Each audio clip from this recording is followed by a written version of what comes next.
Olá, que bom, estamos de volta, a graça e a paz de Cristo. Vamos continuar com as nossas aulas, vamos orar. Pai, em nome de Jesus, nós te somos gratos, Pai, nós te somos gratos por esse tempo, Deus. Pai, obrigada mesmo, Pai, porque nós estamos investindo em nossas vidas em relação à nossa identidade em Cristo. Como é bom, Pai, como é bom sabermos que temos um Pai que nos ama e que nos aceita e que somos filhas amadas de Deus.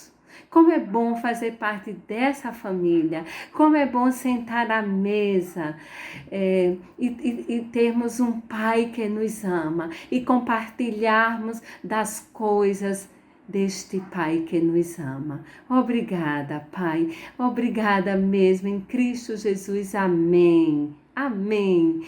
Semana passada nós começamos o 3º capítulo, Enxergue-se como você na realidade. Hoje nós vamos concluir este 3º capítulo. E aí nós vimos na semana passada que as experiências de Clara e de Daniel, elas nos ensinaram a afirmarmos nossas vidas cristãs sobre aquilo que cremos. Vimos também que o sistema sólido de fé gera um comportamento cristão proativo, pela compreensão e pela convicção das verdades doutrinárias referentes à nossa posição em Cristo.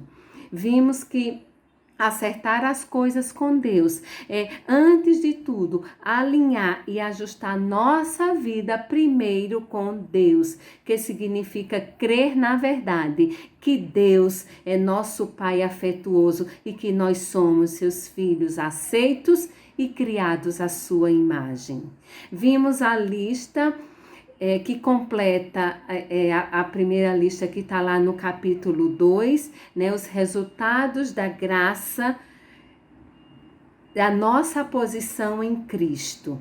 Inclusive, declarar, né, fazer essas declarações, declará-las, foi o nosso exercício da semana.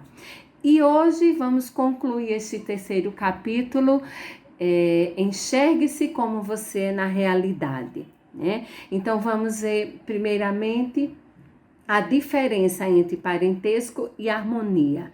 Então nós temos crido nesta frase que diz assim: nossa aceitação por Deus em Cristo é completa. Nós temos crido nesta frase. Mas diante desta verdade, pode surgir as perguntas. O que acontece com esse relacionamento ideal com Deus quando pecamos? Nosso fracasso interfere na aceitação de Deus? Vamos ver a seguinte ilustração. Quando nós nascemos fisicamente, nós nascemos numa família, recebemos o sobrenome dessa família, temos um pai e o seu sangue circula em nossas vidas. Cada um de nós, com o nosso pai, somos parentes de sangue. Nada, absolutamente nada pode mudar nosso parentesco sanguíneo com nosso pai. Mas podemos fazer algo que afete a harmonia da nossa relação com nosso pai? Sem dúvida que sim. Por exemplo, quando desobedecemos, ou quando não damos valor a essa relação, ou quando somos indiferentes, né? Mas, mesmo estando ou não em harmonia, ele continua sempre sendo nosso pai. A questão do parentesco está decidido para sempre com o nosso nascimento em nossa família. Na esfera espiritual é assim também. Por ocasião do nosso nascimento mediante a fé em Cristo, nos tornamos membros da família de Deus. Ele é nosso Pai e desfrutamos de uma relação eterna com Ele através do precioso sangue de Cristo. Estamos relacionados com Deus Pai através do nascimento espiritual E nada pode mudar este parentesco de sangue. Aí o apóstolo Paulo, ele vai fazer uma pergunta na carta aos Romanos, no capítulo 8, versículo 35. A pergunta é: quem nos separará do amor de Cristo? Ele mesmo responde nessa mesma carta, nesse mesmo capítulo, no verso 39. Nada poderá nos separar do amor de Deus que está em Cristo Jesus, nosso Senhor. Jesus Cristo também declara no Evangelho de João, no capítulo 10, nos versos 27 e 28, declara o seguinte: as minhas ovelhas ouvem a minha voz. Eu lhes dou a vida eterna e elas não perecerão. Ninguém as arrebatará da minha mão. Somos filhos de Deus por novo nascimento, em união espiritual com Ele, por sua graça que recebemos através da fé. Nosso parentesco com Deus foi decidido para sempre quando nascemos em sua família. A pergunta é: podemos fazer algo que interfira na harmonia de nossa relação com Deus? Certamente. Quando não o reconhecemos, quando não o obedecemos, quando não o procuramos e quando não desfrutamos da relação sentados à mesa com Ele como uma família. Quando o reconhecemos, quando o obedecemos, quando o procuramos e quando desfrutamos da relação, vivemos em harmonia. Mas quando deixamos de reconhecer a sua autoridade, de nos submeter a Ele, de não o buscando com fome e sede dele. E quando não desfrutamos da relação, a harmonia do relacionamento se fragiliza e nossa vida se torna miserável. Ainda quando não há harmonia, o nosso relacionamento com Deus não corre perigo, porque estamos relacionados pelo sangue de Jesus Cristo. Assim, o nosso esforço e o nosso empenho no processo de crescimento e maturidade espiritual deve ser em aperfeiçoar a harmonia do nosso relacionamento com Deus, através de reconhecermos a sua autoridade, nos submetendo ao seu senhorio, ansiando por ele, tendo fome e sede dele e desfrutando do banquete da mesa do Pai. Agora, em relação ao nosso parentesco com Deus, não há nada que podemos fazer para melhorá-lo. Apenas continuar acreditando que Ele existe. Somos filhos de Deus e ponto final. Tão importante quanto acreditar em nossa verdadeira identidade em Cristo é enxergar os outros cristãos pelo que são e tratá-los de acordo com o que são. Se nós enxergamos as pessoas como fracassadas e as tratamos como fracassadas, elas vão refletir nosso tratamento e atuarão como fracassadas.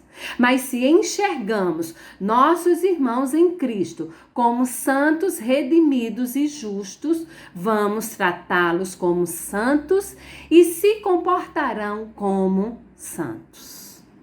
A nossa percepção dos outros é expressada principalmente pelo que lhes dizemos. Estudos mostram que para uma coisa positiva que se diga a uma criança, 10 coisas negativas são ditas a essa criança. Na escola, a média é para uma coisa negativa que se diga à criança, 7 coisas. Para uma coisa positiva que se diga a uma criança, 7 coisas negativas são ditas a ela. Daí a explicação que muitas crianças crescem sentindo-se fracassadas. O que dizemos sobre as pessoas as afetam muito, e aquilo que dizemos é determinado em grande parte por nossa percepção delas. Já sabemos que somos santos que pecam, e que se o Filho de Deus diz que não peca, é um mentiroso. 1 João 1,8 diz isso. Mas não devemos enfatizar os pecados uns dos outros. Fomos chamados para reconhecer a semelhança de Cristo um no outro, acreditando que somos santos, edificando-nos mutuamente. E se pudéssemos memorizar um versículo da palavra de Deus e aplicar e nunca violar este versículo, nossas casas e nossas igrejas seriam mais saudáveis. O versículo é esse que está em Efésios 4:29. Não saia da sua boca nenhuma palavra torpe, nenhuma palavra suja, mas somente aquela que provoque edificação segundo a necessidade, e assim transmita graça aos que ouvem. E aí, para concluir o capítulo 3, o autor do livro vai nos contar a mudança de Jéssica. Jéssica era uma jovem que sofria uma crise de fé quanto à sua identidade espiritual. Jéssica era uma jovem cristã, bonita, com pais que a amavam, e Jéssica frequentava uma boa igreja. Mas o mundo interior de Jéssica estava destroçado. Jéssica havia fracassado na universidade, Jéssica estava a ponto de ser demitida do seu emprego e Jéssica ainda sofria de desordens alimentares. Jéssica não acreditava nas boas novas de sua identidade espiritual. Era totalmente cética em relação a quem era em Cristo.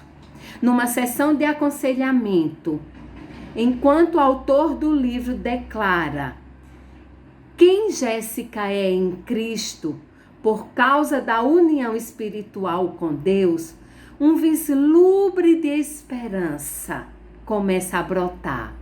Então, o autor do livro a convida a participar de um espiritual de um mês, e Jéssica aceita. O objetivo de Jéssica participar desse retiro era que Jéssica mudasse a forma distorcida como ela enxergava Deus e a si mesmo. E que Jéssica começasse a acreditar e a crer mesmo na verdade de Deus sobre quem ela é em Cristo. Lá no retiro, Jéssica tem a oportunidade de ter sido declarada como a pessoa de valor para Deus que ela, na realidade, é. Não somente Jéssica, mas todos nós somos pessoas de valor para Deus, que na realidade somos.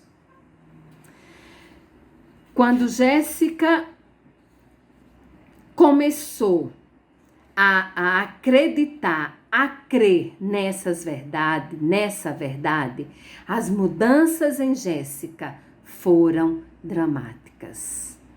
E o que mudou em Jéssica? O que mudou em Jéssica foi o que Jéssica acreditava quanto a Deus e a si mesma. Jéssica era uma filha de Deus pela fé durante todo o tempo. Ela simplesmente começou a caminhar por fé, enxergando-se como era realmente em Cristo. O comportamento de Jéssica ajustou-se, alinhou-se à verdade de sua identidade espiritual. E este comportamento continuará melhorando? Sim. Enquanto Jéssica continuar crendo em Deus e vivendo em harmonia com Deus. Esse comportamento continuará melhorando. É possível que ela volte aos velhos hábitos se ela parar de acreditar em Deus?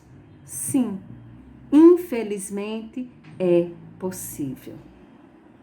Nós somos filhos de Deus, justificados e aceitos. Não importa o que temos aprendido ou o que temos acreditado quanto a nós mesmos. A nossa identidade em Cristo é a verdade bíblica sólida. Nós vamos continuar lendo e relendo as declarações sobre nossa identidade que estão nos 2 capítulos, no capítulo 2 e no capítulo 3.